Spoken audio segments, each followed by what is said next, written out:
Olá, de volta para finalizar o artigo 18 da Lei Complementar número 34/94, né? Nós estamos aí finalizando o artigo que fala sobre todas as competências do Procurador-Geral de Justiça. Vimos, né, a totalidade dos incisos referente aí às competências do PGJ, mas precisamos agora analisar, né, o parágrafo 1º, o parágrafo 2º, tá? E o artigo 19, tá, da Lei Complementar número 34. Aí a gente vai encerrar a Procuradoria-Geral de Justiça, o tema, né, Procuradoria-Geral de Justiça. Então, o que a gente precisa observar aqui, ó? Quando a gente fala das competências do PGJ, existem determinadas competências que podem ser delegadas, tá?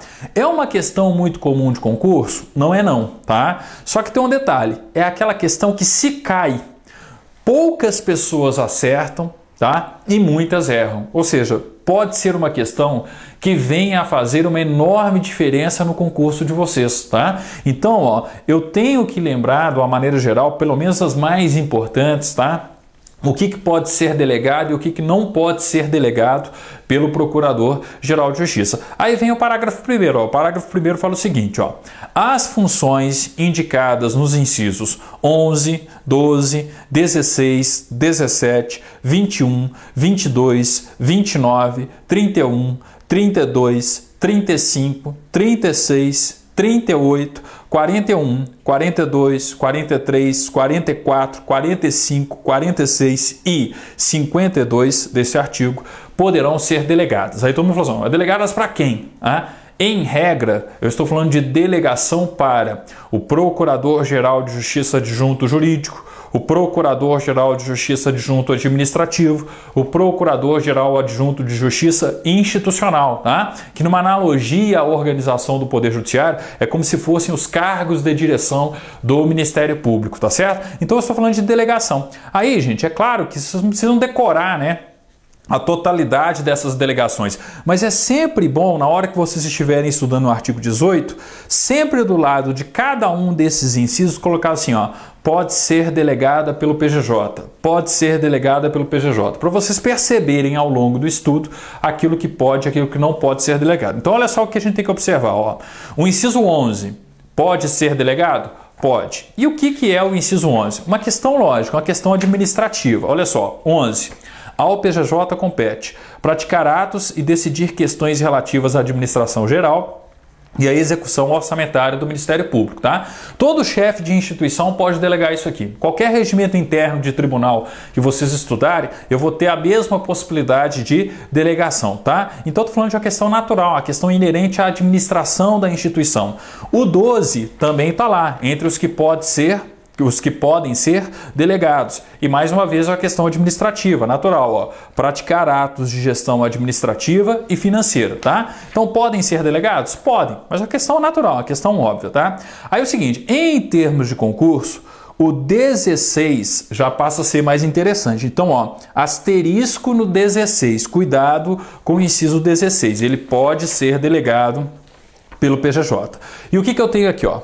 Ao PGJ compete deferir o compromisso de posse dos membros do Ministério Público e dos servidores do quadro administrativo, tá? Então o PGJ pode delegar a posse? Pode, tá certo? Então atenção com o inciso 16. Ele pode ser delegado pelo PGJ? Pode. Então marquem o 16. E marquem também o 17, que é outro que pode ser delegado. O que eu tenho no 17, ó? Praticar atos e decidir sobre a situação funcional e administrativa do pessoal ativo e inativo da carreira e dos serviços auxiliares, tá? Então eu estou falando de situações, gente, que envolvem servidores, que envolvem membros do Ministério Público. O concurso gosta disso, tá? Isso pode ser delegado ou isso é uma competência exclusiva do Procurador-Geral de Justiça? Não, isso pode ser delegado. E inclusive vai ser delegado em regra para o Procurador-Geral de Justiça adjunto administrativo, tá? Mas enfim, não se preocupem para quem é delegado. A questão é perceber, pode ser delegado? Pode. Então atenção com 16 e atenção com 17, que são importantes, tá? Depois dos 16 e 17, a gente tem o 21. Aí, o 21 são todas aquelas alíneas, tá? Da linha A até a linha J, onde nós temos aquelas competências e algumas competências importantíssimas do PJJ, tá? Então lembre-se, ó, todas as competências do inciso 21 podem ser delegadas, tá? Vale a pena marcar essa delegação também? Vale. Então coloca do lado lá do inciso 21, ó. Pode ser delegada pelo PGJ, atenção, tá? Então não só lembrar aquelas que são mais importantes das alíneas que eu pedi para vocês marcarem, né, na nossa segunda aula sobre o artigo 18, mas perceber que tais atribuições podem ser delegadas, ok? Então atenção, cuidado aí, a gente sempre precisa, né, tomar o respectivo cuidado, ok? Bem, depois do inciso 21, tá? Nós temos o 22. E o que significa o 22? Ó? Dirimir conflitos de atribuições entre membros do Ministério Público, designando quem deva oficiar no feito. Então, é uma competência que pode ser delegada pelo PJJ? Pode. Tende a ser muito cobrado em concurso no âmbito dos servidores? No âmbito dos servidores, não. Mas quem se prepara para o concurso de promotor substituto deve ficar atento com isso aqui, tá? Então, ó, dirimir conflitos de atribuições entre membros do Ministério Público, designando quem deve oficiar no feito. É uma competência do PGJ, mas que pode ser delegada, tá, pelo Procurador-Geral de Justiça, ok? Bem, atenção, ó. Depois do 22, a gente tem o 29. O que nós temos no 29? Ó? Convocar membro do Ministério Público em atividade para colaboração com a comissão de concurso. Quem preside a comissão de concurso? O PGJ. E o PGJ pode convocar membro do Ministério Público em atividade para colaboração com a comissão de concurso. Só que se ele quiser, ele pode delegar essa convocação para outra, né, para outro cargo, enfim, para o Procurador-Geral de Justiça Adjunto Administrativo, por exemplo, tá? Então eu posso ter essa delegação, ok? Não precisa marcar também, não acredito aí numa cobrança, né, envolvendo essa delegação. Depois do inciso 29, ó, nós temos o 31. O que nós temos no 31? Ao PJJ compete despachar expediente relativo ao Ministério Público e fornecer informações sobre providências efetivadas. É claro que ele pode delegar isso, né, gente? Já pensou ele despachar todos os expedientes relativos ao Ministério Público, né? Dar publicidade a todos os expedientes aí, né, relativos ao Ministério Público? Então, despachar expediente relativo ao Ministério Público e fornecer informações sobre as providências efetivadas pode ser delegado, mas isso é até uma questão natural, óbvia. Ele é o chefe da instituição, mas ele não vai fazer tudo sozinho. Ele pode delegar os respectivos despachos de expediente, tá? Senão ele vai administrar a instituição sozinho, ele não vai conseguir fazer esse tipo de coisa, tá certo? Então é uma questão natural aí, essa delegação. Ah, e depois o 32. O 32 também, ó. Se ele pode delegar o despacho de expediente, que é o inciso anterior, naturalmente também ele pode delegar o inciso 32, ó.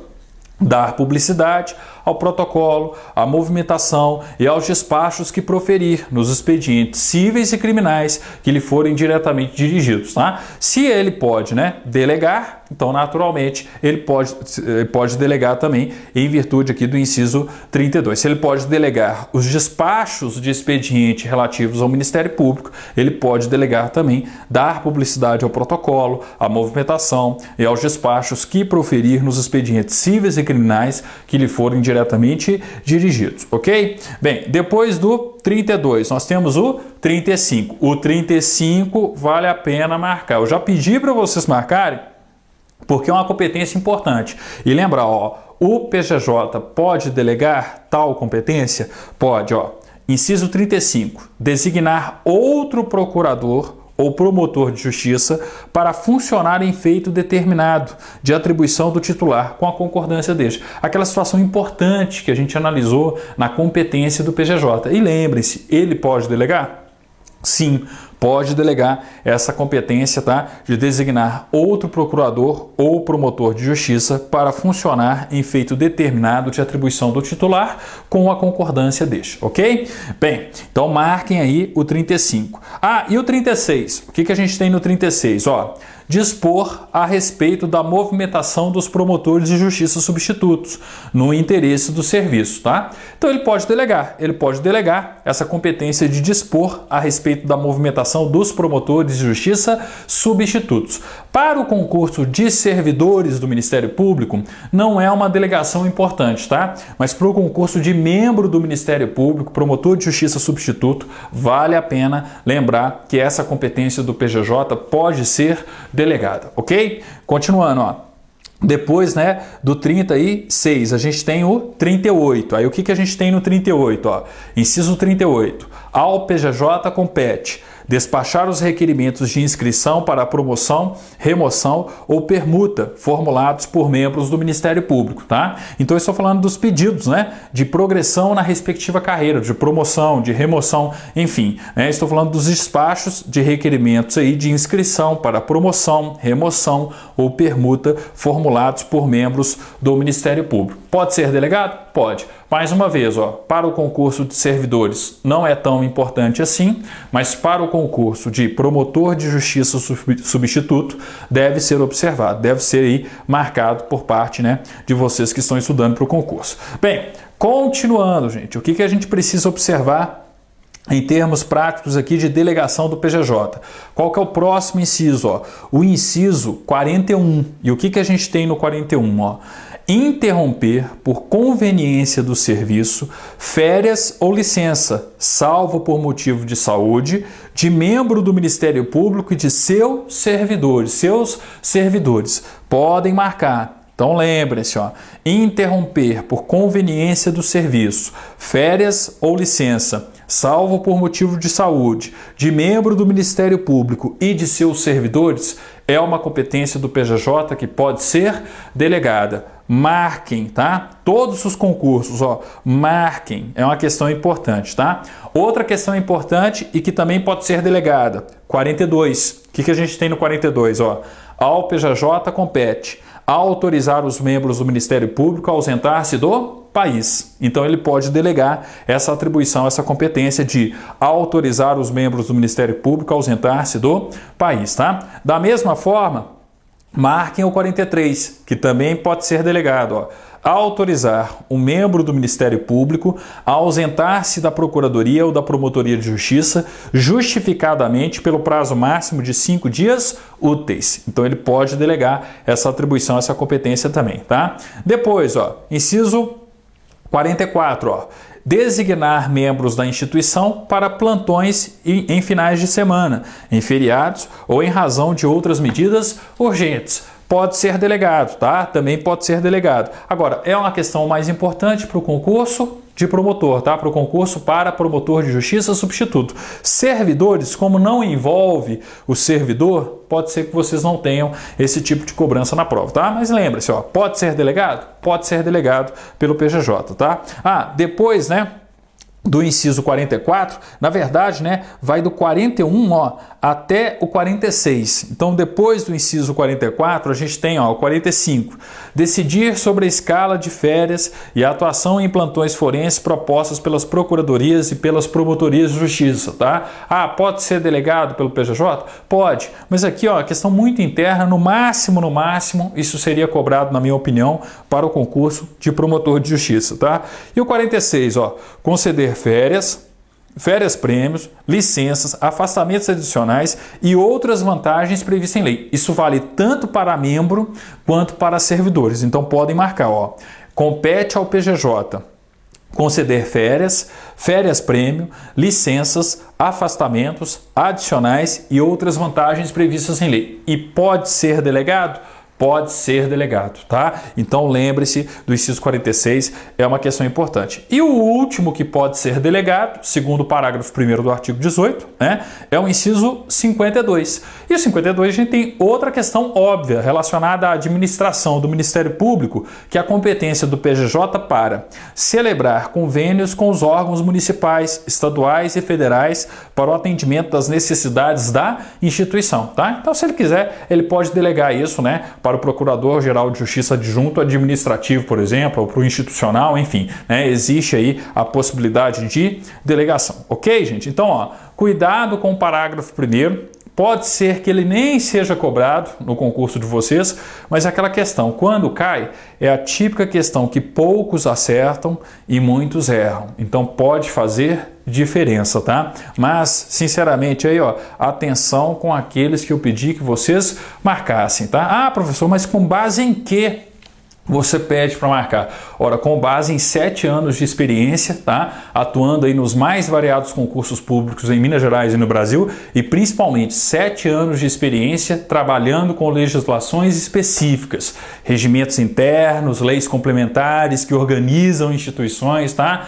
Em regra, costumo não errar nos que eu peço para vocês marcarem, tá certo? É claro que vocês podem chegar no dia da prova e tá lá uma situação diferente, tá? Mas tendo em vista aí o pouquinho de experiência que eu já consegui adquirir em termos de concursos nessa área, tá? Eu sempre tenho acertado, ok? Então, ó, atenção com os incisos que eu peço para vocês marcarem, tá? Já dei muita aula relativa aí à legislação específica, já analisei muita prova de muitos concursos, conheço bem as bancas examinadoras aí de Minas Gerais, tá? Então, cuidado, ó.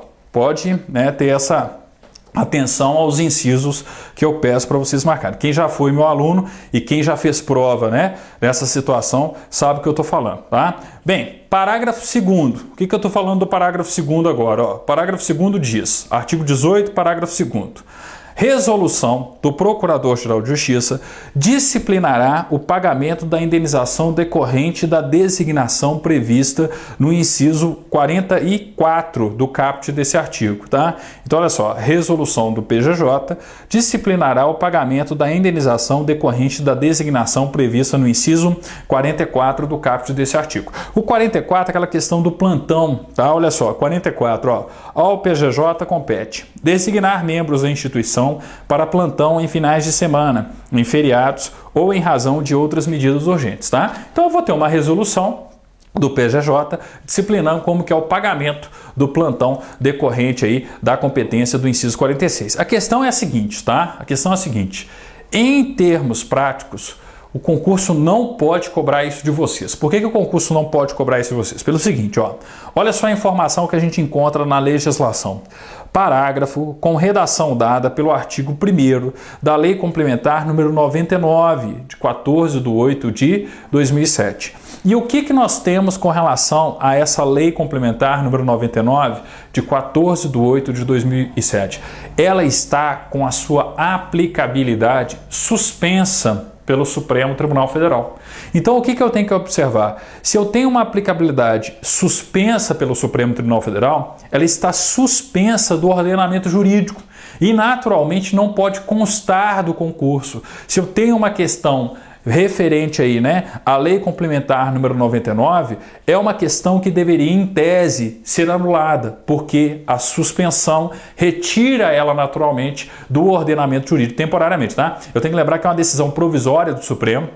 O Supremo ainda não julgou definitivamente, né, a constitucionalidade ou não da Lei Complementar número 99, mas enquanto isso não acontece de forma definitiva, o Supremo proferiu uma decisão, tá, uma decisão provisória, uma decisão liminar, suspendendo a aplicabilidade, tá, a aplicabilidade da Lei Complementar número 99, de 14/8 de 2007. Então, em tese, tá, nenhum artigo ou inciso que traz a lei complementar, né, poderia ser cobrado. A questão é, banca examinadora muitas vezes não sabe disso.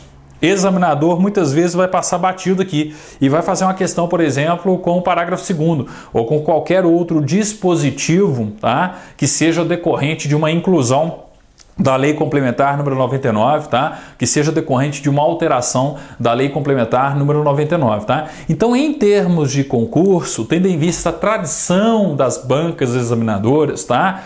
Vocês precisam tomar cuidado, tá? É verdade, né? Uma questão aqui que a questão não poderia ser cobrada, mas já tivemos situações nesse sentido. Tá? Então façam a questão por eliminação. Não saia assim, ah não, é uma questão que envolve a Lei Complementar número 99, então está errada. Tá? Não, faça por eliminação. Compare com as outras alternativas. Tá? Pode ser que o examinador não saiba disso. Quem garante que a prova está saindo de dentro do Ministério Público, por alguém que conhece o Ministério Público? Talvez quem esteja fazendo a prova seja um professor de direito de uma determinada faculdade, tá? Que não tem um conhecimento tão profundo assim, gente, da Lei Complementar número 34, tá? Então lembre-se, ó, falei de questões envolvendo a Lei Complementar número 34. Se vier algum dispositivo que envolva a Lei Complementar número 99, que teve a sua aplicabilidade suspensa pelo Supremo Tribunal Federal, não sai marcando a alternativa como incorreta, não. Faça por eliminação. É claro que a gente pode tentar anular a questão depois. Ah, mas e se a questão não for anulada? Já tivemos situações nesse sentido em termos de concurso? Já. Não dá para confiar em banca examinadora.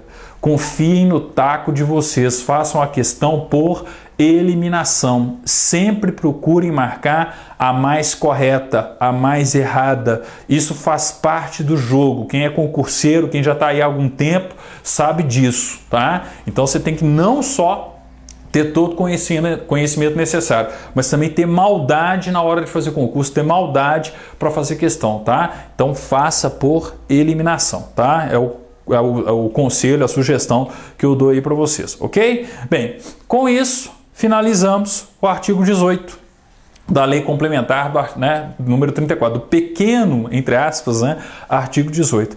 Agora, para a gente finalizar o nosso vídeo, falta o artigo 19. E o que a gente tem no artigo 19? Ó?